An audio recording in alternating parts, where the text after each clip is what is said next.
Captain Ethan Miller stood on the bridge of the UES Valiant, his eyes fixed on the main screen. The unknown spacecraft had appeared at the edge of their sensors 3 hours ago, moving with purpose toward Earth. In his 20 years of space service, he had never seen anything like it. "Any response to our hails, Officer Ward?" Ethan asked, his voice steady despite the tension. Lisa Ward shook her head, her fingers dancing across her communication panel. "Nothing yet, Captain. I've tried all standard frequencies and first contact protocols." The year was 2087.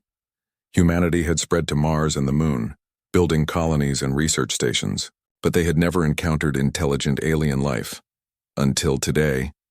"Captain, I'm picking up an energy surge from the vessel," Chief Engineer Alan Garcia reported from his station. "They might be preparing weapons." Ethan straightened his uniform. "Defensive posture only. We follow first contact protocols to the letter." The strange ship was beautiful in its own way, sleek and curved like a predatory fish, with a surface that seemed to shift colors. It was at least 3 times the size of the Valiant, Earth's most advanced military vessel. "Captain, they're transmitting something," Lisa said suddenly.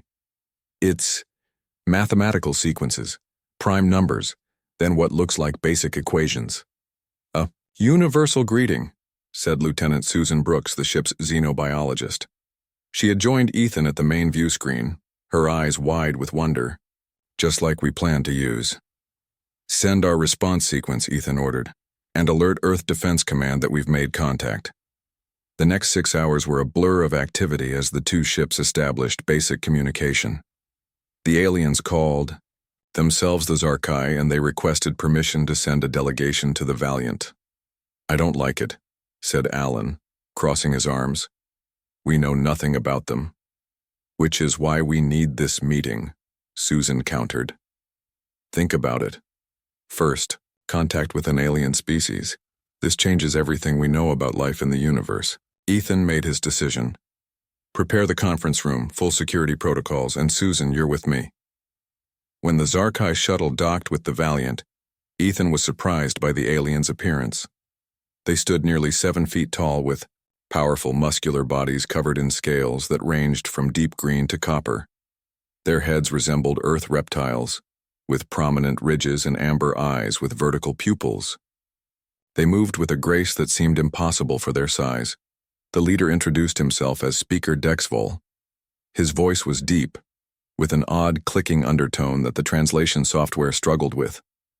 "We are pleased to meet beings from this system," Dexvol said, looking down at the humans. "We have traveled far, searching for new civilizations." The meeting progressed well. The Zarkai asked questions about Earth's history, technology, and defense systems. Questions that Ethan answered carefully, providing only general information. In return, the aliens shared limited details about their own society, describing themselves as explorers and traders. Susan noticed things others missed. The way the aliens' eyes tracked human movements, the subtle testing of boundaries, the careful examination of the ship's layout and systems. "They're sizing us up," she whispered to Ethan during a brief recess, "like they're evaluating us." "For what?" Ethan asked. "I'm not sure yet," she replied, "but I don't think they see us as equals." When they resumed talks, Susan paid closer attention to the aliens' body language. She noticed how they tensed when humans made sudden movements, how they seemed to take careful note of physical characteristics. "Your species has achieved much despite your physical limitations," Dexvol remarked at one point. "Your lack of natural defenses is surprising for a species that reached space." "We compensate with technology and cooperation," Ethan replied evenly. Dexvol made a gesture that the humans later interpreted as amusement. "Yes, cooperation is a strategy of prey species across many worlds." The comment hung in the air, but the conversation moved on. After 3 days of meetings, the Zarkai prepared to depart. They promised to return in several months with a proper, diplomatic delegation. "We look forward to a beneficial relationship between our peoples," Dexvol said as they prepared to board their shuttle. "Your world has much to offer." Once the alien ship departed the solar system, Ethan called his senior staff together. "Thoughts?" he asked. They were gathering intelligence, Alan said immediately. Half their questions were about our defenses, resources, and population centers. Lisa nodded. And did anyone else notice they shared almost nothing concrete about themselves? We still don't know where their homeworld is or anything about their society structure. Susan had been quiet, reviewing her notes. Captain, I'm concerned about something. The Zarkai showed specific patterns of behavior I've studied in predator species. The way they watched us, evaluated physical strengths and weaknesses. What are you suggesting? Ethan asked. I think they were assessing us as targets, Susan said carefully, not as potential allies or equals. Did you notice how surprised they seemed when we showed technical capabilities? Like they expected less from us. Ethan frowned. That doesn't necessarily mean hostile intent. No, Susan agreed. But combined with their focus on our defensive capabilities and the comment about prey species, I think we should be cautious. Ethan made his decision. We report everything to Earth Defense Command. I want increased surveillance at the system boundaries. If the Zarkai return, I want to know immediately. As they filed out of the conference room, Alan stopped beside Ethan. Do you think they're really a threat, Captain? Ethan looked at the stars visible through the viewport. I don't know, but humanity didn't survive this long by being careless. 3 weeks later, as the Valiant patrolled the asteroid belt, they received an urgent message from Mars Colony. 3 remote research outposts had gone silent simultaneously. The last transmission from one included a brief sensor reading of an unidentified ship. It matched the Zarkai vessel perfectly. Set course for Mars, maximum speed, Ethan ordered, his face grim. And arm all weapons. I think we're about to find out the Zarkai's true intentions. As the Valiant accelerated toward Mars, Susan reviewed her notes on the aliens once more. One detail now seemed especially significant: the elaborate markings on their armor that they had proudly displayed but never explained. She now recognized what they resembled: trophies. The UES Valiant arrived at Mars to find destruction. The research outposts were nothing but smoking ruins. Bodies were scattered across the red sand, many missing. Those that remained showed signs of careful cuts, as if someone had taken samples. This wasn't a military strike, Captain Ethan Miller said as he surveyed the damage through his helmet visor. There was no strategic value here, just scientists. Lieutenant Susan Brooks knelt beside one of the bodies, her face pale behind her helmet. These cuts, they're methodical, like someone was collecting specimens. They found the first recording in what remained of the main control room. The footage showed the Zarkai ships arriving. But unlike the diplomatic vessel that had visited Earth, these were smaller and built for speed. The recording showed the aliens emerging in what could only be described as hunting gear. They moved with purpose, tracking the humans who fled. They're enjoying it, Susan whispered as they watched. Look at their posture. This is recreation for them. The most disturbing part came at the end. A Zarkai hunter held up a human skull to another, clicking in what sounded like pride. The translation software picked up fragments. Good trophy, soft prey, barely a challenge. Admiral Patricia Collins called an emergency meeting at Earth Defense Headquarters when they returned. Her face was grim as she reviewed the evidence. This changes everything, she said. We're not facing diplomats or traitors. We're facing hunters. Dr. Kevin Ford, the leading xenopsychologist, nodded. Based on their behavior and the limited cultural information we gathered, the Zarkai appear to be apex predators who evolved intelligence while maintaining hunting instincts. They likely hunt sentient species across the galaxy for sport and status. How do we fight an enemy with technology far beyond ours? Asked one of the generals. A new voice spoke up. The same way prey has always survived predators, by changing the rules. Everyone turned to look at Specialist Roy Bennett, a former wilderness guide who had been brought in to analyze the Zarkai hunting patterns. His weathered face showed no fear, only calculation. These aliens hunt like big cats, Roy explained. They rely on superior strength and speed, but they follow predictable patterns. They separate targets from the group. They herd their prey toward killing zones. They display their trophies to establish dominance. And how does that help us? Admiral Collins asked. Because no predator expects its prey to set traps, Roy replied with a thin smile. Over the next 2 weeks, reports came in of more attacks on isolated outposts. The Zarkai were moving methodically through the outer colonies, treating the hunt like a sport. They avoided heavily defended areas, preferring to pick off smaller groups. Ethan found himself assigned to a special task force under Roy Bennett's guidance. Their mission was simple but dangerous: to capture a Zarkai hunter alive. We need to understand how they think, Roy explained as they prepared the trap on a small mining outpost on Luna. And the best way to learn about a predator is to watch it hunt. The plan was risky. They evacuated most of the outpost, leaving behind volunteers wearing special suits that masked their heat signatures.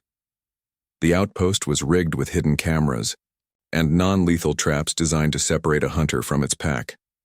Are you sure this will work? Ethan asked as they finalized preparations. Roy shrugged. No, but neither does running. The Zarkai arrived 3 days later. A small hunting party of 5. They moved through the outpost with confidence, tracking what they thought were easy targets. The humans led them on a careful chase, always staying just out of reach, drawing them deeper into the prepared area. The trap sprung perfectly. As one hunter pursued what it thought was an injured human down a corridor, hidden panels slammed shut, cutting it off from its companions. Knockout gas flooded the sealed section. The massive alien fought against it, slamming against the walls, with strength that nearly broke through the reinforced panels. When it finally collapsed, Ethan couldn't believe they had succeeded. Transport the prisoner to Secure Facility Alpha, Admiral Collins ordered when they reported success, and prepare for the others to retaliate. The captured Zarkai was named Krezat, as they learned from its armor markings. It awoke in a special containment cell, raging and throwing itself against the transparent walls. Susan Brooks was put in charge of communication. She spent days establishing basic understanding with the creature, which eventually calmed enough to speak. Why you not run? Krezat asked after a week of limited exchanges. Prey runs. We're not prey, Susan replied simply. The alien made a sound that might have been laughter. All are prey to Zarkai. For generations we hunt the stars. Your kind, soft, weak, good trophies only. Meanwhile, Roy Bennett was studying the Zarkai hunting patterns from surveillance footage. He gathered Ethan and the task force to share his findings. They have weaknesses, he explained. Their vision is primarily heat-based.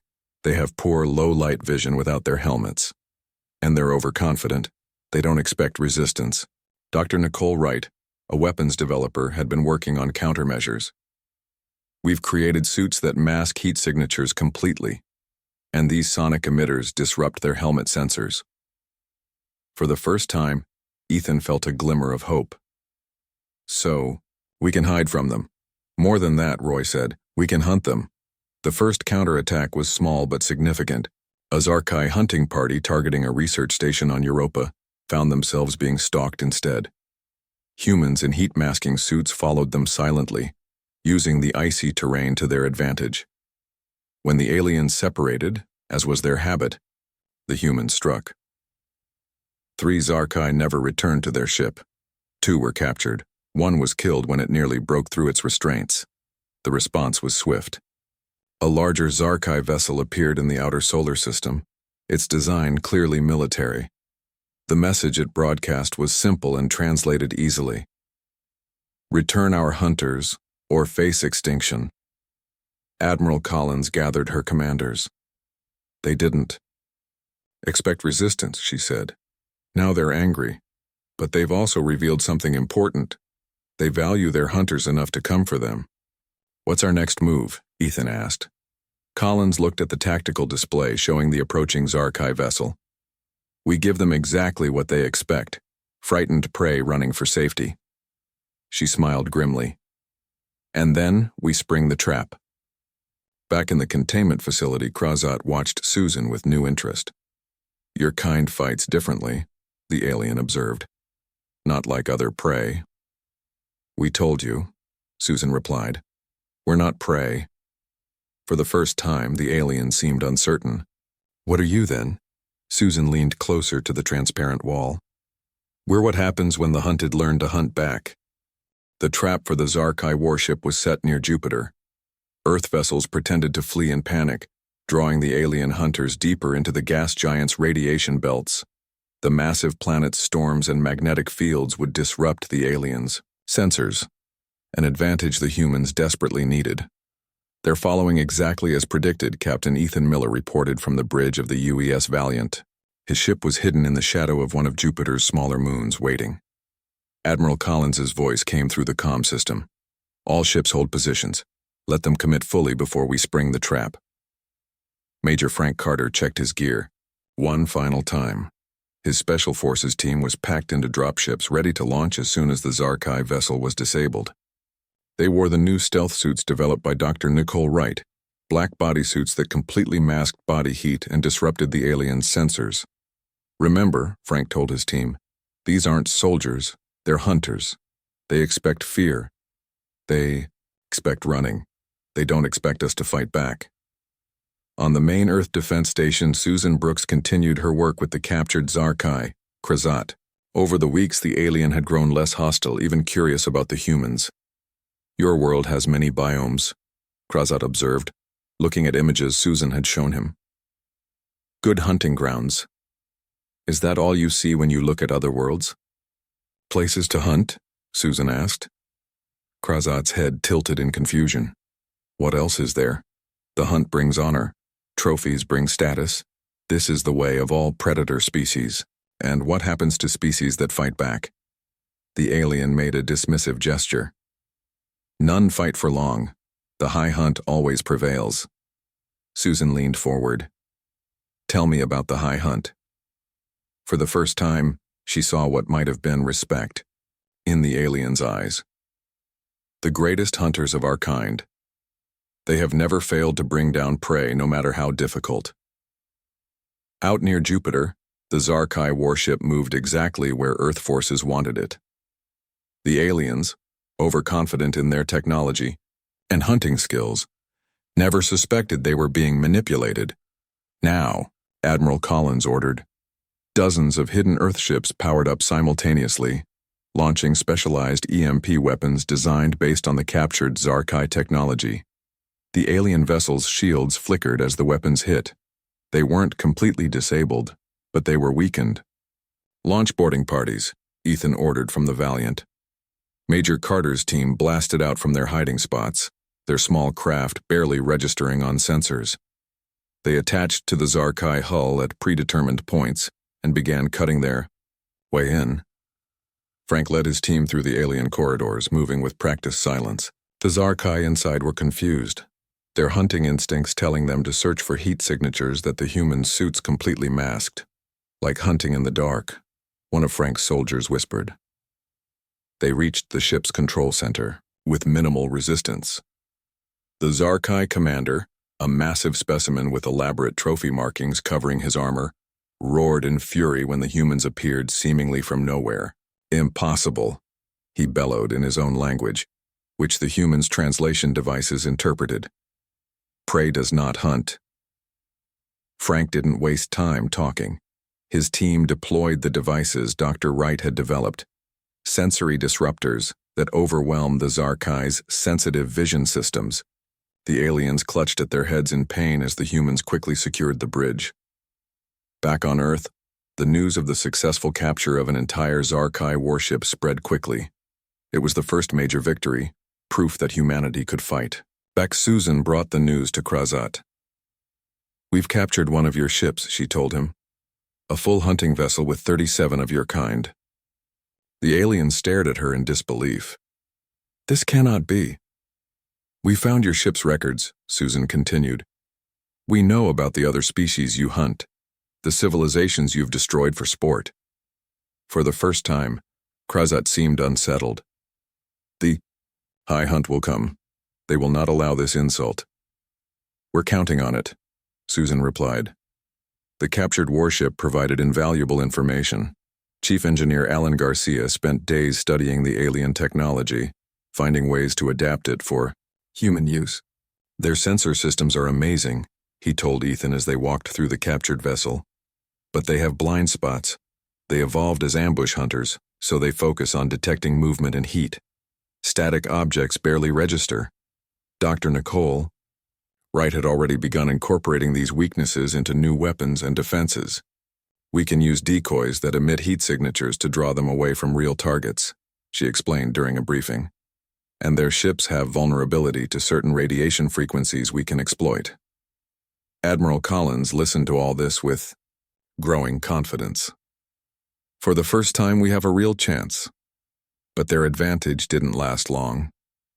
3 weeks after the capture of the Zarkai ship, long-range sensors detected a much larger fleet entering the solar system.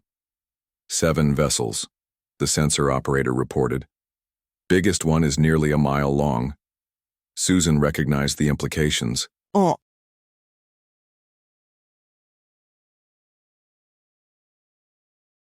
أسئلة أكأوسي second animated that you are of a prof. I mean, yeah, at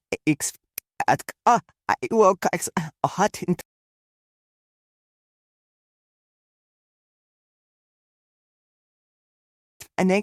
art. Angry hunters make mistakes.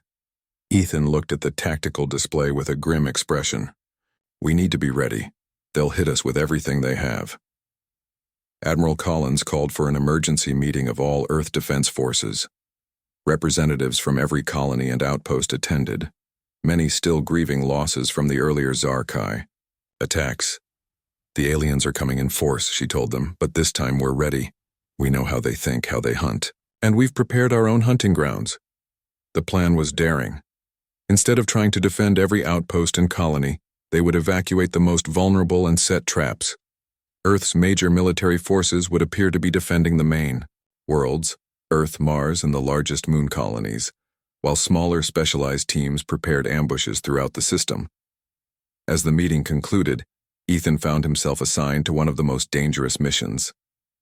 He would lead a small team onto the largest Zarkai vessel, the one they believed carried the high hunt leadership.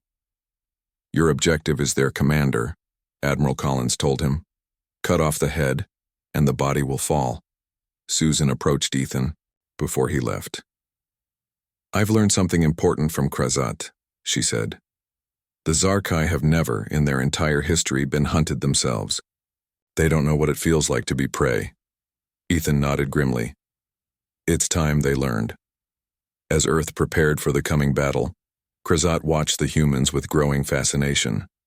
They did not panic as other species had. They did not beg or hide. Instead, they planned. They worked together. They turned weakness into strength. For the first time in his life, the hunter felt something new. Not quite fear, but doubt. You asked what we are, Susan told him on her final visit before joining Ethan's mission. We're what happens when intelligence evolves not to hunt but to survive, and that makes us more dangerous than any predator. The Zarkai fleet arrived with overwhelming force. Their massive ships took position around Jupiter, their weapons aimed at the human defensive line. The largest vessel, nearly a mile long and covered in what looked like trophy markings, stayed in the center of their formation. That's their command ship, Commander Jason Weber said, pointing at the tactical display. He had been put in charge of coordinating Earth's global defense network. According to the data from the captured ship, it carries their elite hunters. Captain Ethan Miller studied the display carefully. His mission to infiltrate that command ship would begin in less than 10 hours. The plan was dangerous but necessary. They needed to capture or eliminate the Zarkai leadership. Any word from Lieutenant Diaz? He asked. Her squadron is in position, Jason replied. The new stealth interceptors are undetectable to Zarkai sensors. They're waiting for your signal. Olivia Diaz was Earth's best pilot, now commanding a squadron of 12 ships built with captured Zarkai technology. They were hiding in Jupiter's rings, ready to provide cover when Ethan's team launched their mission. On the main communication screen, the face of a Zarkai appeared. Even through the translator, his voice carried unmistakable arrogance. I am Grand Hunter Vexinar of the High Hunt. You have taken our hunters and insulted our honor.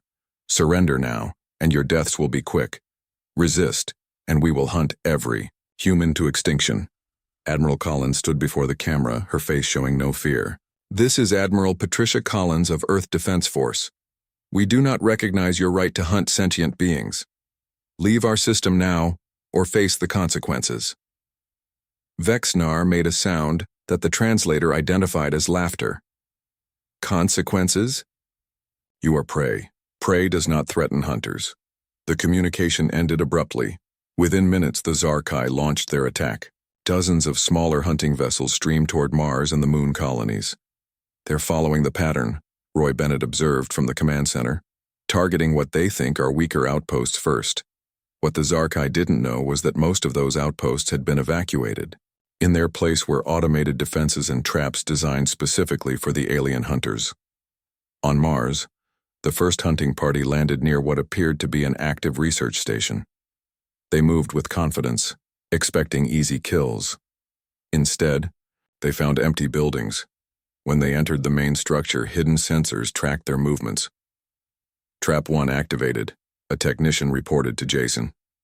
The building's doors sealed shut. The environmental systems pumped in a gas that had been developed based on Krasat's biology. Non-lethal, but completely disabling to Zarkai respiratory systems. Within minutes, the entire hunting party was unconscious. Similar scenes played out across the solar system as the aliens fell into one carefully prepared trap after another. Not all were successful. The Zarkai were skilled and adaptable hunters, but enough worked to create confusion among their ranks. On the command ship, Vexnar watched with growing rage as hunting party after hunting party failed to report back. Impossible, he roared. These are soft creatures. They have no natural weapons. His second-in-command, a veteran hunter named Mortok, seemed less certain. Perhaps we underestimated them, he suggested. They seem to understand our hunting. Methods. They are prey, Vexnar insisted. I will lead the next hunt myself. In Earth's command center, Susan Brooks monitored the communications between Zarkai ships. Her work with Krasat had given her valuable insights into their language and culture. Their commander is getting frustrated, she reported. Their entire society is built around the idea that they are the ultimate predators. Our resistance challenges their core identity. Good, Admiral Collins said. The more frustrated they get, the more likely they are to make mistakes. Ethan's infiltration team prepared for launch. The captured Zarkai ship had been modified, with additional stealth technology, allowing them to approach the command vessel under the guise of returning hunters. Remember, Ethan told his team, we're not just fighting to win. We're fighting to send a message.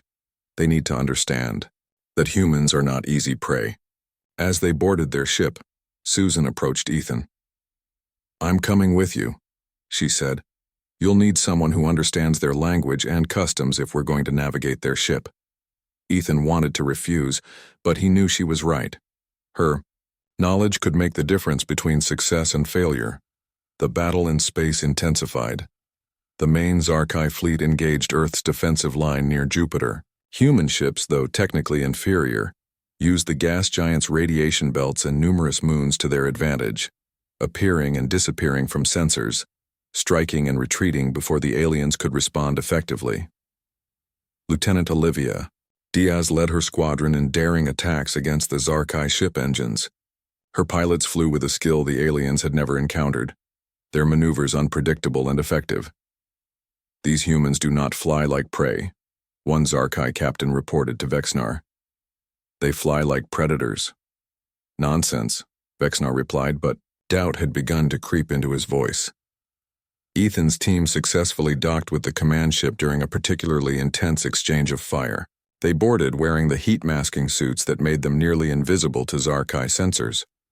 Moving silently through the massive vessel, they followed the path Susan had mapped based on information from Krasat. Their trophy hall should be this way, she whispered. And beyond that, the command center. They found the trophy hall exactly where expected. The sight sickened them. Displays containing body parts and remains from dozens of different species, all carefully preserved and labeled. Some appeared humanoid, others completely alien, but all represented the Zarkai's long history of hunting sentient beings. This ends today. Ethan said quietly.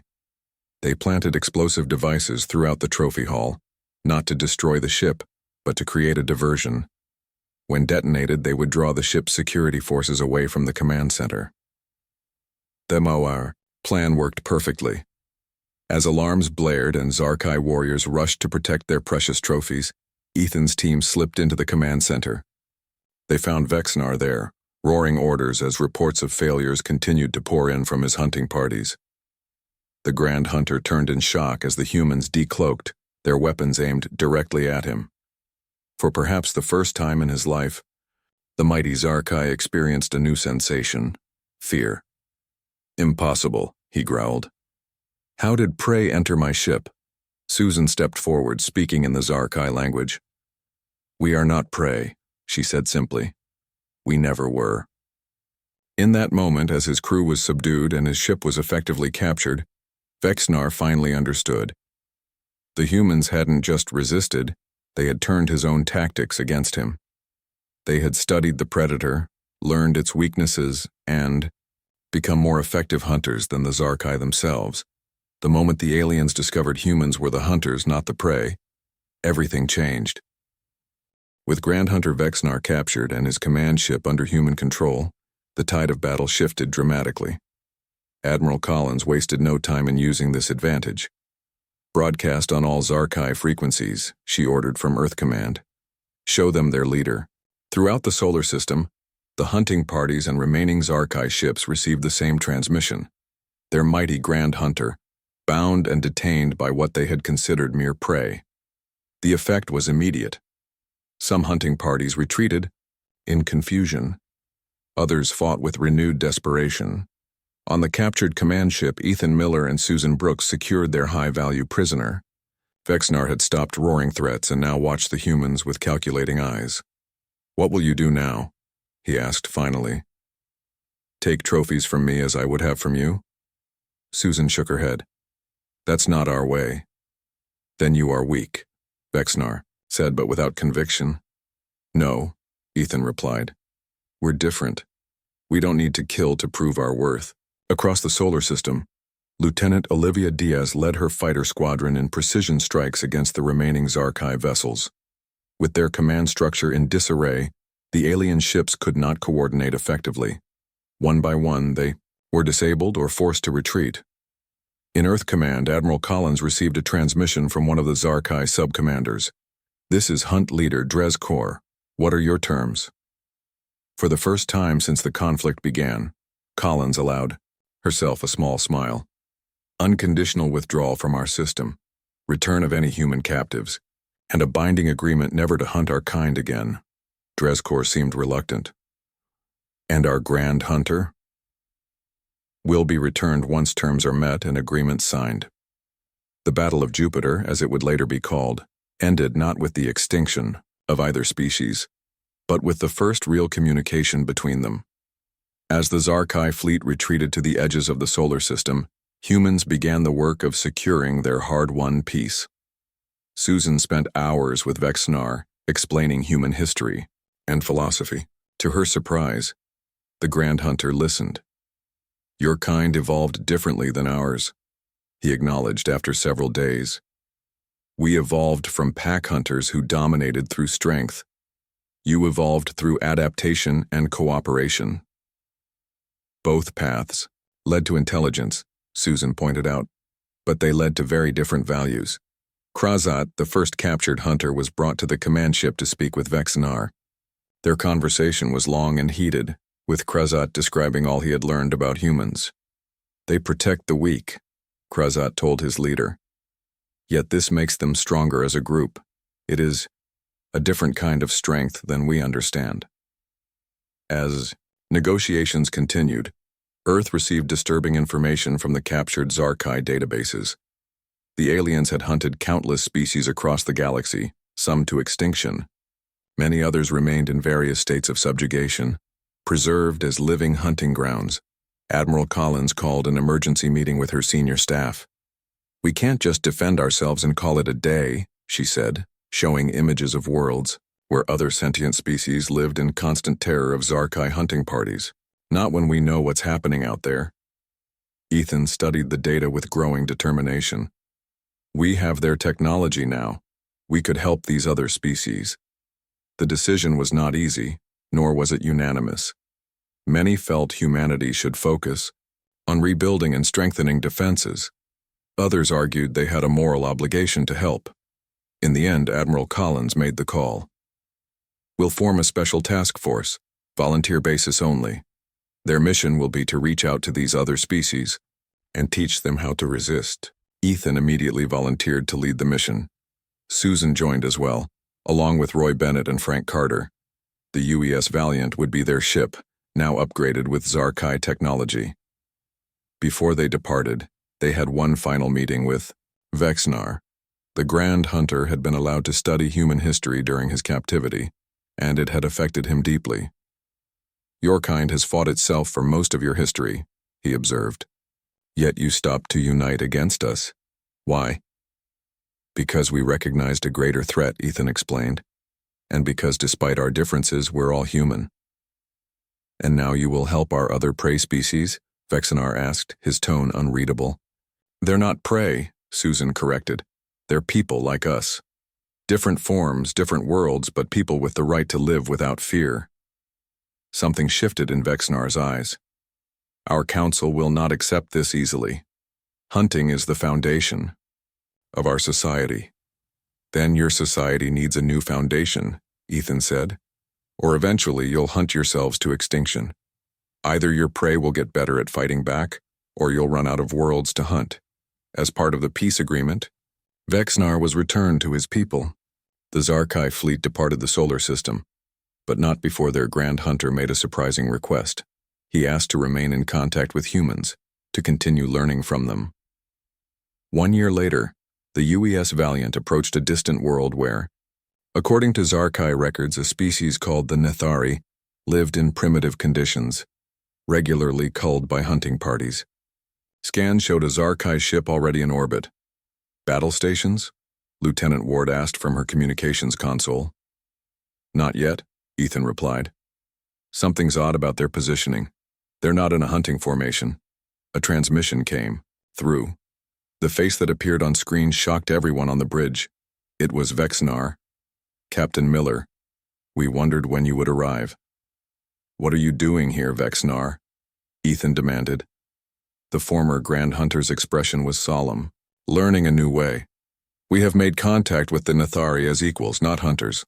Some among my kind wish to change our path. Susan stepped forward, hardly believing what she was hearing. You're helping them? Teaching them, trading with them. It is difficult. Many Zarkai resist this change, but some of us see the wisdom in your ways. As the Valiant entered orbit alongside the Zarkai vessel, Ethan realized they were witnessing something unprecedented, the beginning of transformation, for a species that had known only the way of the hunt for thousands of years. The moment we showed the Zarkai we were hunters, not prey, Susan said quietly. We didn't just save ourselves. We might have saved them too. Ethan nodded, watching as shuttles from both ships prepared to descend to the planet below, not in competition but in cooperation. And who knows how many others across the galaxy. The hunt had ended. Something new had begun.